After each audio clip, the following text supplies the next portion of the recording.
Hello everyone. So let us continue with our science and technology current affairs revision. This is the last part of the revision series for science and tech. So the first issue we will see is the NASA's missions. So NASA's Mars rover, it is called as Perseverance, and let us read more about it. So the mission name is Mars 2020. When was it launched? It was launched in the month of July last year, and its name is rover name is Perseverance. The main job is to seek ancient life and collect samples and rock and regolith for from Mars and bring it back to Earth. And it landed in February 18, 2021 on the crater of Mars, and the name of the crater is G0. G0. And the Mars helicopter is called as Ingenuity, and the rover is Perseverance. So just the basic facts, if you remember that the what was the aim of it, to bring the samples back to Earth. When was it launched? Where was it launched? That G0, and the name of the rover is Perseverance, and the helicopter is named Ingenuity. Next we have a radio telescope called as CHIME. So the full form is Canadian. So C is for Canadian. Canadian Hydrogen Intensity Mapping Experiment. It is a radio telescope related to the study of fast radio bursts, FRB, fast radio bursts. So we will read more about the chime. So in radio astronomy, a fast radio burst, which the chime telescope studies, it is a transient radio pulse of length ranging from a fraction of a millisecond to a few milliseconds, caused by some high energy astrophysical process which is not yet understood. So in the study of the universe and all the phenomenon taking place, we know that radio telescopes will help us understand some of these issues. So what is a this do that a large stationary telescope? It is located in British Columbia. So the location, remember the location, it is located in British Columbia, and it has discovered a lot of FRBs, and the full form also you should remember. It has a stationary array and not a moving one. The telescope receives radio signals each day from half of the sky as the Earth rotates, and the digital signal processing is used, and which is what makes it able to reconstruct and look in thousands of directions simultaneously. So remember this phenomenon called fast radio bursts. It's an activity which is not yet fully understood, but a lot of such radio bursts, radio waves has been detected by the CHIME telescope, which is a radio telescope located in British Columbia, and the full form of it. Next, we have the ISRO NASA joint project called as NICER. So it will be launched in 2023. So many a times, some of the projects which are not launched or not from the past, but some which are proposed to be launched in the coming years, that are also can also be asked in the exam. Majorly such are only asked. So this was in news. So let us see what is the project. So ISRO NASA joint mission NICER, that is NASA ISRO Synthetic Aperture Radar Satellite. So this is the full form of it, and the planned launch date is 2023, next to next year. So what will it do? It will measure the Earth's changing ecosystems, dynamic surfaces and ice masses, and it will provide us the information about the biomass, the natural hazard, disaster, the sea level rise, groundwater and all of that. So it is a kind of a remote sensing thing that will be done through this satellite. So NISAR is, it will observe Earth's land and all this, and it is going to be a 3-year mission. The NASA ISRO, the full form itself is that NASA ISRO Synthetic Aperture Radar Satellite. Next we have the Inspire Sat 1, which is primed for launch, says the I. Okay, so this was in news very recently. So what is it? Let us see. So Inspire Sat 1 is a cube satellite, and it is developed by INSPIRE, that is the International Satellite Program in Research and Education. So we will read more about it. So Inspire, the full form we know. It started off in 2015 and it is going to be an international consortium of spacefaring universities coming together for space science missions. So firstly, it is going to be an international consortium in the field of space research and education. Space research and education. So R is research and education. So you can read this. It will be involving a lot of universities and all. Currently, Inspire universities are all these, out of which Indian University, this is the Indian Institute of Space Science and Technology Research and Technology, IIST India. This is the one from India which will be participating in this consortium. It will provide the constellation of Earth and space weather observing satellite and all of this.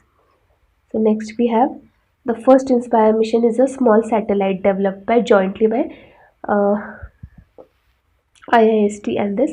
So IIST is important, carrying a compact CIP, that is a compact ionosphere probe, developed by National Space Organization of Taiwan.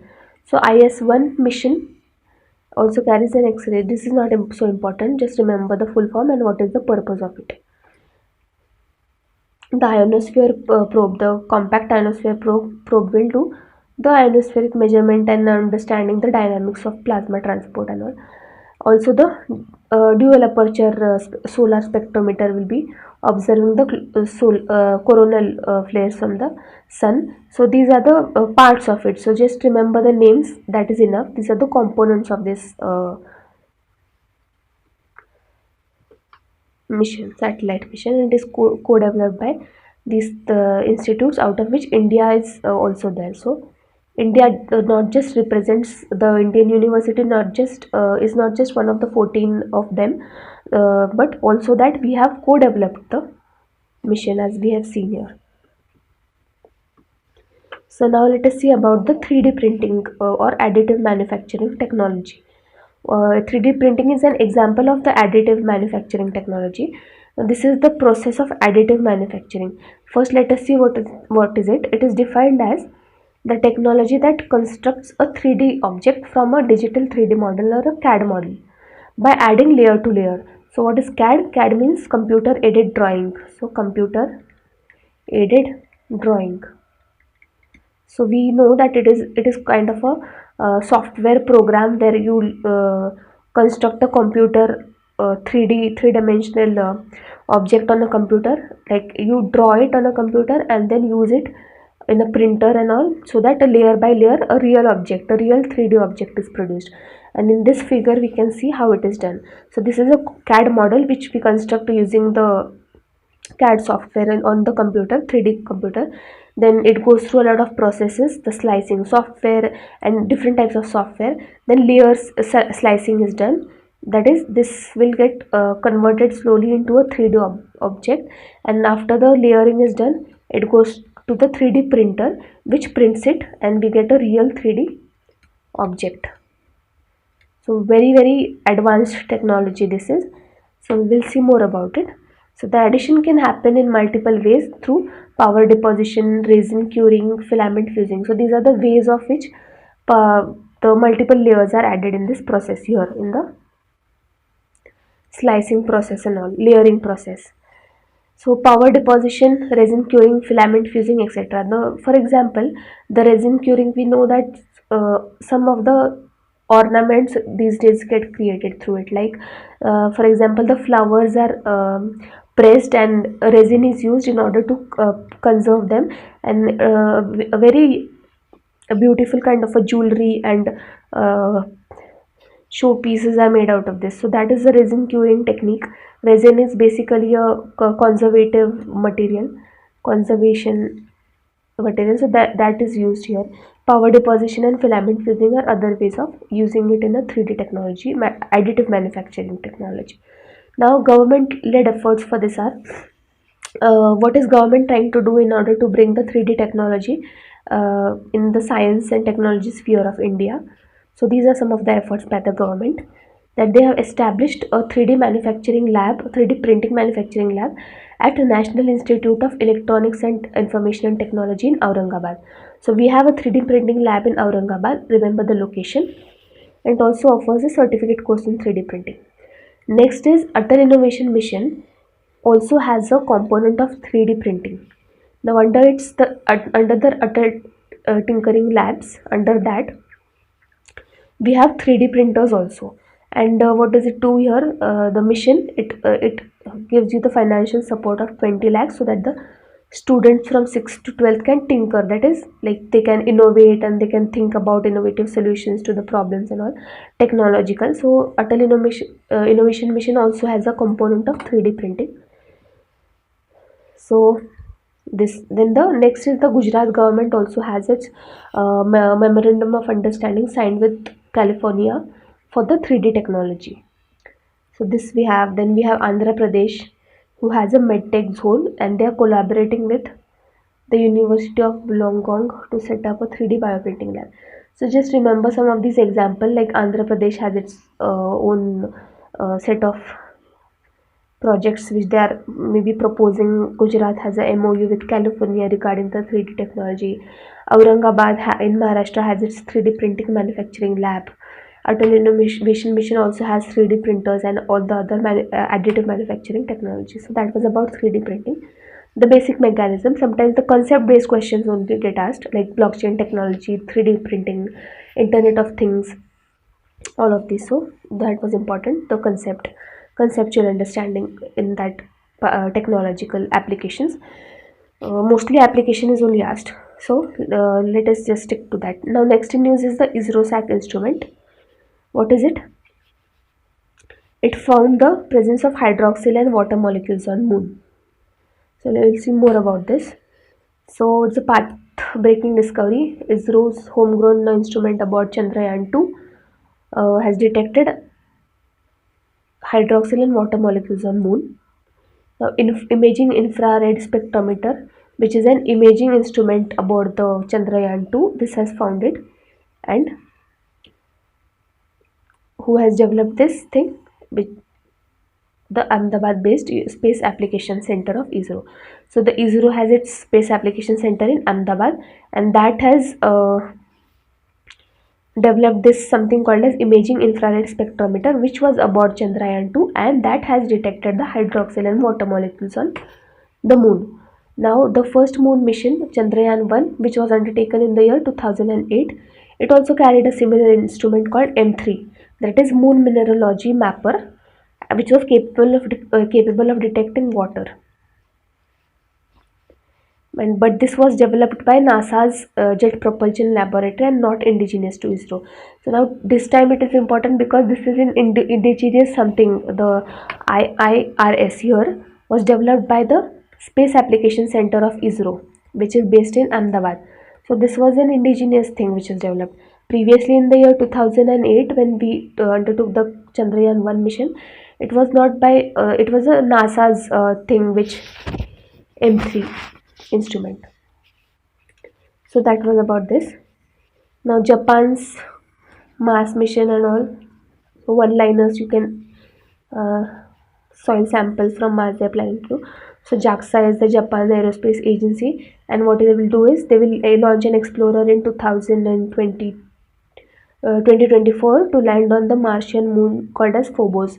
So Mars has its own moon called as Phobos, and Japan will undertake its mission in 2024, and it will collect the samples and bring it back to Earth in 2029. So this is a proposed mission by Japan for the Martian moon Phobos. Okay, so next in news we have the black hole merging issue. So what has happened is that this is a PIB article. Indian researchers had discovered three supermassive black holes from three galaxies merging together to form a triple AGN, active galactic nucleus. We will see more about what AGN is. But what has happened is that three of them merged together. So let us see the mechanism of the black holes. So when the dust and gas from the surroundings fall onto a supermassive black hole, some of the mass is swallowed by the black hole, but some of it is converted into energy and emitted as EMR, that is electromagnetic radiation, and that makes the black hole appear very luminous. So as we can see in this figure, it appears very luminous. That is, a lot of light is emitted from it. Here we see higher than normal luminosity. And why does that happen? Because of this phenomena. Now this is called as the active galactic nuclei, AGN. They are called as AGN, and the release of huge amounts of ionized particles and energy into the galaxy and the environment. So that is the phenomenon that takes place in the black hole. Both of these ultimately contribute to the growth. So these two factors, the first one and the second one, these two factors both contribute to the growth of the medium around galaxy and ultimately the evolution of galaxy itself. So which is why the black hole phenomena and the mechanism of its formation, its functioning and all of that is important. Why? Because it helps us understand the evolution of the galaxy itself. That is the ultimate and the main purpose of it. And what is the phenomenon that happens? Both these factors, that the formation of black holes and the AGN, that is active galactic nuclei. Remember the full form also. And what is it related to? It is related to the black hole formation. So remember this. So both of these ultimately contribute to the growth of the medium around galaxy and ultimately to the evolution of galaxy itself. Like how we know the Big Bang theory has is the mechanism of that. So this is also a mechanism here of black hole formation. Now the data was used by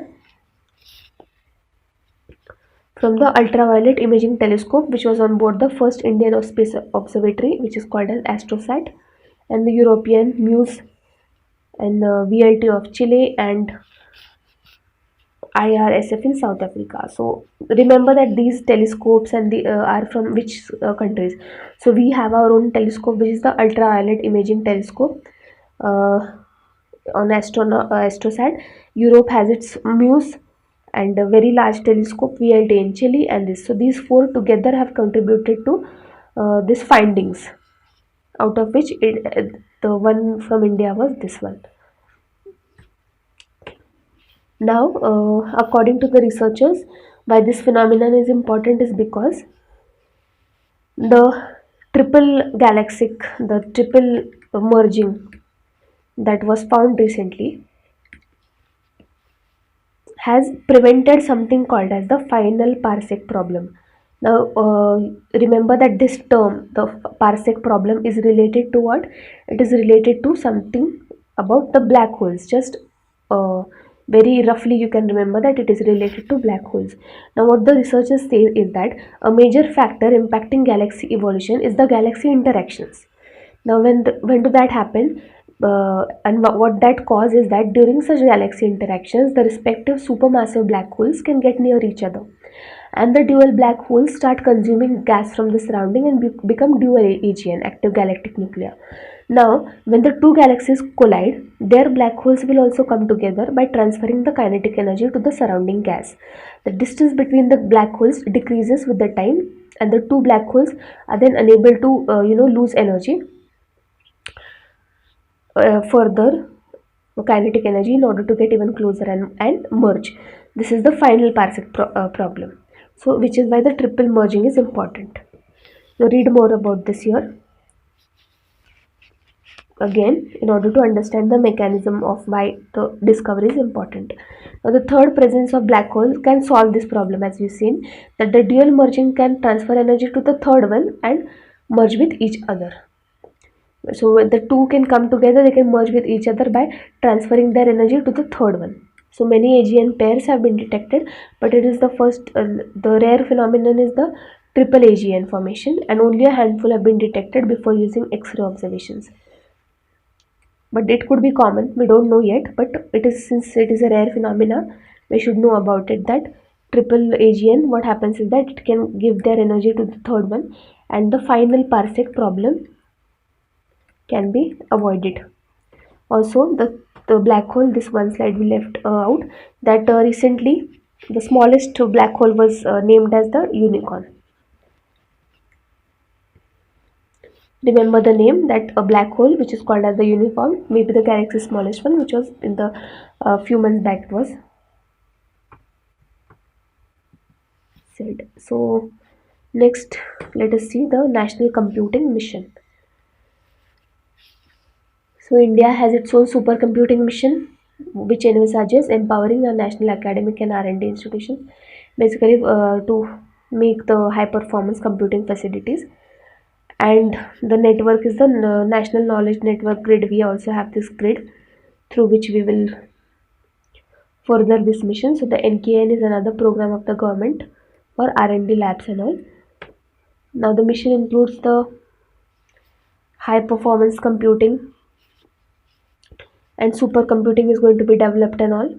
So it is implemented by the Department of Science and Technology, and so both the ministries, that is the Ministry of Science and Technology plus Ministry of IT, Electronics and IT, both together are conducting the national supercomputing mission. And the estimated cost, you can remember, is that 4,500 crore rupees for a period of 7 years. Now the mission is jointly steered by these, as we have seen, and implemented through two leading organizations, which are these: the CDAC in Pune, that is the Center for Development of Advanced Computing, and the Indian Institute of Science, Bangalore. So CDAC plus IISC together are implementing the national supercomputing mission. Now Param Shiva is the first one. So it was launched in IIT BHU in Varanasi. Okay, so IIT Bhubanesh for the first supercomputing design.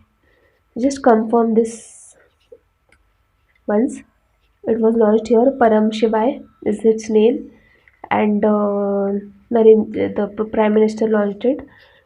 The supercomputer uses the compute power to the 833 teraflop. Remember the name, the Param Shiva is the first supercomputer designed and built under the National Supercomputing Program, and it was uh, developed by the CDAC, as we know, and it was launched at Varanasi IIT. So, next in news, let us see something about the International Space Station. It is a multi-nation construction project, and it is the largest single structure humans ever put into space. The construction happened between 1998 and 2011. So it was put into place after this, in space after this, and then it is a collaborative effort of 5 agencies. Which are those? The NASA, that is the United States of America. We have Roscosmos of Russia. We also have JAXA, that is of Japan Space Agency. We have European Space Agency, and then we have Canadian Space Agency. So these 5 major powers together have collaborated for us the space International Space Station. Remember these 5 countries. That was the basic about the ISS. Since the news had come, so we saw this institution. Now the PSLV C-51, it is the first dedicated launch for NSIL, which successfully launched these satellites from Sriharikota. Now let us see more about these. Or the Amazonia 1. It is the first dedicated commercial mission of New Space India Limited, which is a Government of India company under the Department of Space. There are 18 co-passenger satellites on board of it, which include 4 from the InSpace and 14 from InSpace and 14 from NSIL. So what is InSpace and NSIL? Let us see that. InSpace is an independent nodal agency under the Department of Space for allowing space activities and usage of desktop operating system services owned facilities.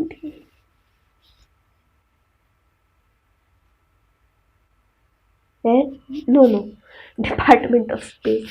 Okay, Department of Space owned facilities. So I got confused with the computer application thing, and usage of the Department of Space on facilities by these for this launch. And New Space India Limited is a public sector undertaking of Government of India, and it's a commercial arm of ISRO. We'll see more about this institution, and it was formed under the Companies Act.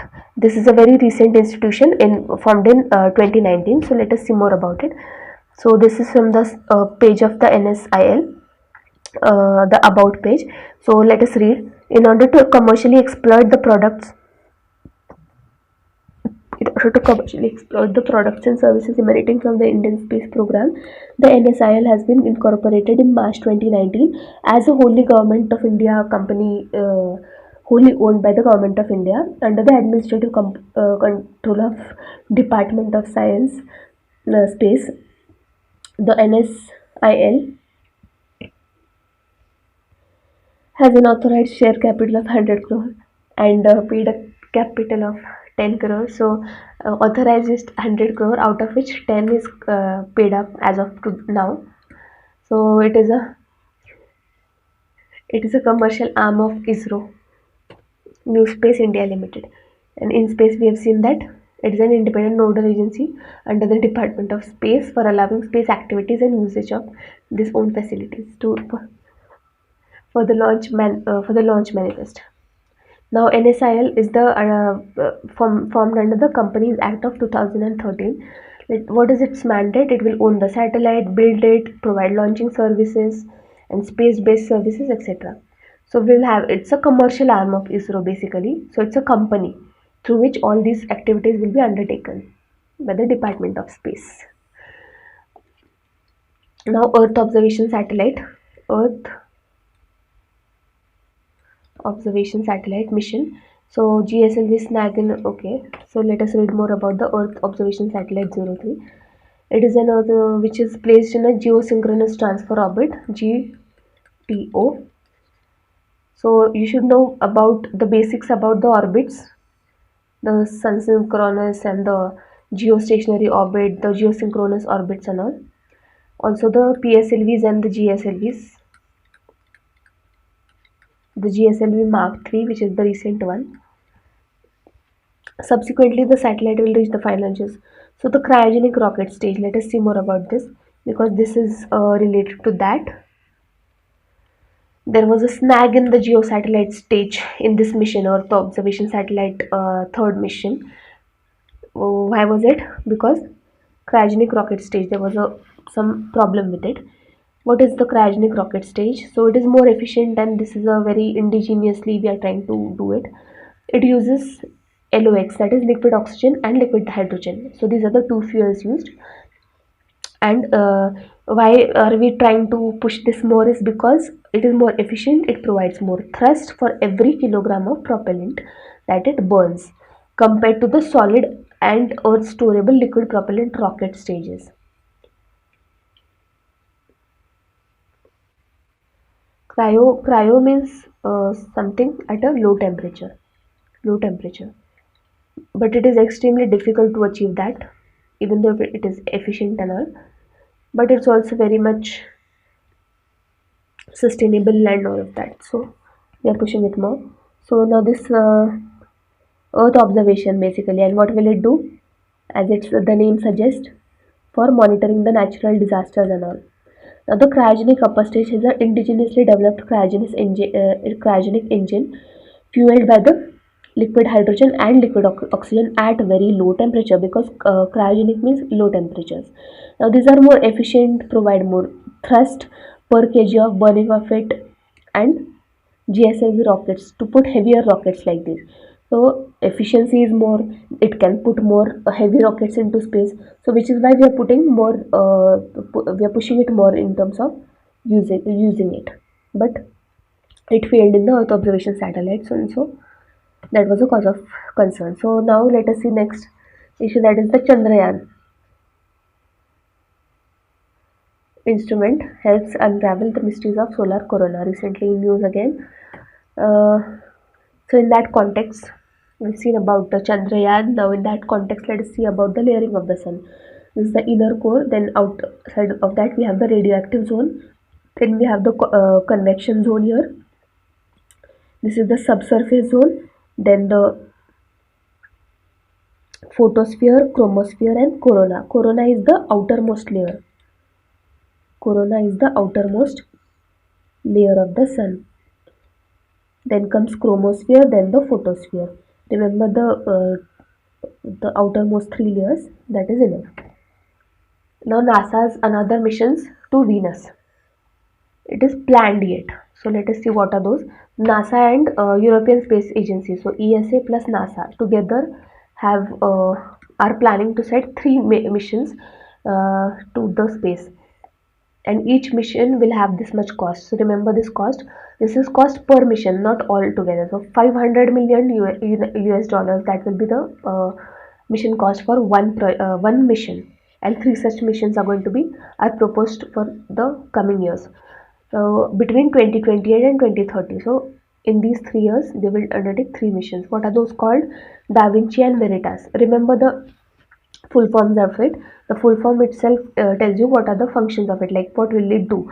So deep atmosphere, Venus investigation, noble gases, chemistry and imaging, Da Vinci, and Veritas, that is Venus. Venus emissivity, radio science, INSAR, topography and spectroscopy. So geological, so this is a geological mission, and this is the atmosphere related mission, Da Vinci and Veritas.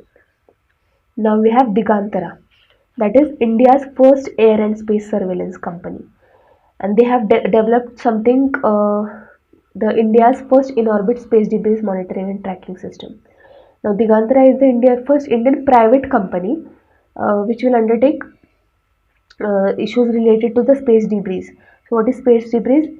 We launch a lot of missions into space, and when they get out of orbit and they get the missions that cannot be brought back to Earth, so they get lost in space, right? So since there is no gravity in space, they will be like wandering here and there, and it will create something called as the space debris. Debris is basically kachra. So debris.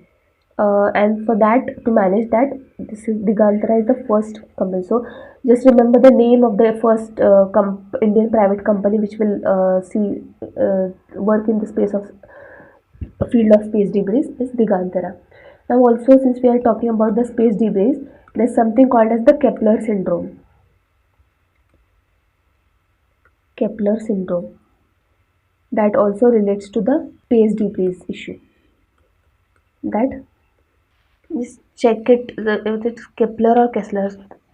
So Kessler syndrome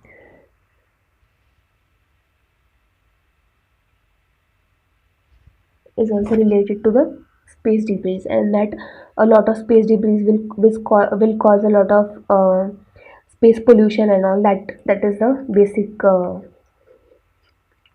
about it. Now, NASA's solar missions. Two solar missions by NASA. One is called as the EUVST mission, that is the Extreme Ultraviolet High Throughput Spectroscopic Telescope. It is a solar telescope that will study how the sun's atmosphere releases solar wind. So basically, it relates to the solar wind. And next, so it's also called as the Solar mission, and it will be led by Japan as well. So NASA plus Japan will undertake this mission. So what is the solar wind? It is created by the outward expansion of plasma. Plasma is a collection of charged particles from sun's corona. So as we have seen that the corona is the outermost atmosphere of the sun, and it gives out something called as the solar winds, which is composed of solar winds, and that is composed of something called as plasma, which is the charged particles. Now, Solar Sea mission, which is the combined mission by NASA and Japan, it will be studying these. And why is this problem? Solar wind, because it disrupts communications, navigation systems, and satellites. Next mission by the NASA is Electrojet Z-Man Imaging Explorer mission, EASY mission. So EASY and EUVST mission. So now EASY mission will study electric currents in Earth's atmosphere, linking aurora to the Earth's magnetosphere. So what is aurora? So there is aurora borealis. This is caused near the poles, and basically it is a phenomena when we see a different colored lights. It's a very scenic and a very beautiful phenomenon that the skies get different color, and it is caused basically because of the ions and the charged particles near the poles, which are a result of the ionic and other these solar related particles that are caused by the solar wind, and all of that causes aurora, and it will be further studied by the EASY mission of NASA. Next we have fuels. The blue hydrogen. Let us see more about it. So blue hydrogen is being lauded by many as a clean green energy which will help reduce global warming. So it is touted as clean blue hydrogen, again, okay, there's a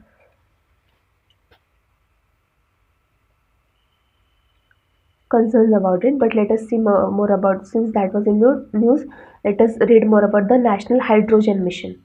So National Hydrogen Mission was launched recently, and it was the aim of it is to make the country a global hub for production and export of green hydrogen. So this is an important, although this is the main aim of it, to make India the production and export hub of green hydrogen. So the potential of hydrogen is manifold. That firstly, it is versatile in nature. It can be used in transportation, it can be used in power generation, in any kinds of industries and all of that. Now hydrogen is called as the fuel of stars. Why? Because it packs a lot of amount of energy, out of which the stars are formed and all, and it is the most abundant element in the universe. But on Earth, it is found in complex molecules like water or hydrocarbons. Now, hydrogen itself is not a source of energy like the fossil fuels, which means that we can burn fossil fuels and directly we get energy. But hydrogen is not so. Uh, or the renewable energy also, like sunlight and air. So wind energy, we can just put a wind turbine in some place which is rich in wind, where there's a lot of wind, and that gets some simple like mechanisms can put this wind energy to use, and directly we can get electricity and all. Similarly with solar energy, we can put solar panels, and some amount of technology will help us get energy directly through those sources. But hydrogen is not that kind of an energy. Hydrogen itself doesn't is not a source of energy, but it has to be produced and extracted and stored before it can be used. But the important part, and the why it is called as clean, is because no matter how it is used, the byproduct is of burning hydrogen produces byproduct it produces is water. So how amazing it is, see. 96% of hydrogen is produced from fossil fuels via carbon intensive process. Now that is the issue of it. So hydrogen is obtained by, that is called as gray hydrogen. So fossil fuels, which is the readily available fuel source of energy in the nature, we burn it and we get gray hydrogen. Now when we sequester CCS, that is carbon sequestration process, uh, which means that storing it, which includes a lot of expensive technology if it has to be done in a artificial manner. Now when gray hydrogen is sequestered, then it leads to something called as the blue hydro blue hydrogen. And but while the CO2 output is lower, this project, yeah, see, it is very expensive. And gray and blue hydrogen thus are both produced by the same process, and the only difference for blue hydrogen being is that the CO2 plus, okay, so it is sequestered. So now this is that green hydrogen which we are talking about, that the governments are aiming. This is any hydrogen that is produced from clean energy sources like renewables. Green hydrogen is released via electrolysis of energy from renewable sources, and this process, though it gives rise to no CO2 emissions, it is expensive and not commercially viable yet. So India's ambitious goals on, we know that under the our plan of renewable energy, our goal is to produce 175 gigawatt by 2022, and the budget allocation this year is 1500 crore. Remember this figure, 1500 crore is given for the renewable energy target of 175 gigawatt. Okay, so that brings us to the end of the science and technology related issues. We have tried to cover as many issues in news as possible in a very like subjective manner. The because in science and technology, the questions that are asked are mostly of basic and applicable application based nature. So the basics become important. Otherwise, the apart from this, you are also required to remember the factual details like the military tanks and all those issues. But we have tried to cover what was in news articles, and the going back to the basics of it, like the energy sources and fuels and these things. So this covers the science and tech part of the revision series. Thank you.